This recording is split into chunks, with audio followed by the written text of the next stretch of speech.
وعلیکم السلام ورحمۃ اللہ وبرکاتہ۔ بسم اللہ والحمد للہ والصلاۃ والسلام علی رسول اللہ۔ اسلام میں عمر کے حوالے سے کوئی حد نہیں ہے کہ عورت کی اتنی عمر ہونی چاہیے اور مرد کی اتنی عمر ہونی چاہیے۔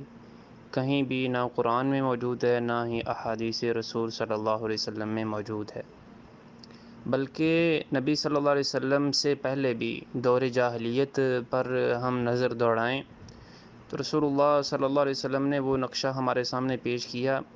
فرمایا کہ عورت سے 4 چیزوں کی وجہ سے شادی کی جاتی ہے: اس کی خوبصورتی کی وجہ سے، اس کے حسب نسب کی وجہ سے، اس کے مال کی وجہ سے اور اس کے دین کی وجہ سے، اور پھر فرمایا کہ تم نے دین کو ترجیح دینی ہے۔ تو یہ ہے عورت کے حوالے سے۔ اور مرد کے حوالے سے رسول اللہ صلی اللہ علیہ وسلم نے فرمایا کہ جب بھی کوئی اس طرح کا جوان آئے یا اس طرح کا آدمی آئے جس کے دین اور اخلاق سے تم راضی ہو تو پھر تم اس سے شادی کر دو، ورنہ فتنہ پیدا ہو جائے گا۔ تو یہ احادیث یہی ثابت کرتی ہیں کہ اصل چیز جو ہے وہ دین ہی ہے۔ باقی عمر کے حوالے سے کوئی مسئلہ نہیں ہے۔ دور جاہلیت میں جہاں اتنی بڑی خامیاں تھیں تو وہاں پر بھی عمر کو جو ہے وہ ملحوظ خاطر نہیں رکھا جاتا تھا۔ مثال کے طور پر نبی صلی اللہ علیہ وسلم کی زندگی ہم دیکھیں۔ اصل میں بڑا مسئلہ یہ ہے آج کے دور میں کہ ہم شریعت کا مطالعہ نہیں کرتے، رسول اللہ صلی اللہ علیہ وسلم کی سیرت کا ہم مطالعہ نہیں کرتے، اس لیے ہمارے ذہن میں کئی طرح کے شکوک و شبہات پیدا ہوتے ہیں۔ تو نبی صلی اللہ علیہ وسلم کی سیرت کا مطالعہ ہر انسان کے لیے، ہر مسلمان کے لیے ضروری ہے۔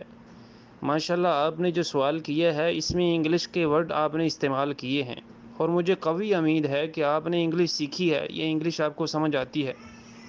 تو جو انسان آج کے دور میں انگلش سیکھ سکتا ہے، جو کہ مشکل زبان ہے، اس کو قرآن مجید سمجھنا کوئی مشکل نہیں ہے۔ رسول اللہ صلی اللہ علیہ وسلم کی سیرت کی کتابیں اردو میں موجود ہیں تو ہمیں پڑھ لینی چاہیے۔ ان سے ہمیں سمجھ آتی ہے کہ نبی صلی اللہ علیہ وسلم نے جب پہلی شادی کی تو خدیجہ رضی اللہ تعالی عنہا سے کی۔ نبی صلی اللہ علیہ وسلم کی عمر 25 سال تھی اور خدیجہ رضی اللہ تعالی عنہا کی عمر 40 سال تھی۔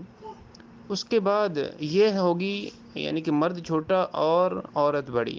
یہ بھی ہمارے معاشرے میں ایک ایشو سمجھا جاتا ہے کہ عورت کا جو ہے وہ چھوٹا ہونا بہتر ہے، مرد بڑا ہو، تو یہ بھی بات ٹھیک نہیں ہے۔ دوسری جو نبی صلی اللہ علیہ وسلم کی ہی زندگی کی اگلی مثال، عائشہ رضی اللہ تعالی عنہا کے سے شادی۔ تو نبی صلی اللہ علیہ وسلم کی عمر اس وقت 54 سال تھی جب عائشہ رضی اللہ تعالی عنہا سے شادی کی، اور ان کی عمر ام المومنین عائشہ رضی اللہ تعالی عنہا کی عمر 9 سال تھی۔ تو کہاں 54 سال اور کہاں 9 سال؟ تو نبی صلی اللہ علیہ وسلم نے یہ مثال بھی ہمارے سامنے رکھ دی۔ اس کے بعد صحابہ کرام کی مثالیں موجود ہیں۔ اس میں کوئی شک نہیں کہ پیار اور محبت ہوتا ہے جو وہی ہم عمری میں ہی ہوتا ہے، اور اگر یہ چیز نہیں ہے، دین مقدم ہے یا کوئی بھی اور وجوہات مقدم ہیں، تو کوئی حرج کی بات نہیں، کہیں بھی کوئی ممانعت نہیں ہے۔ واللہ اعلم بالصواب۔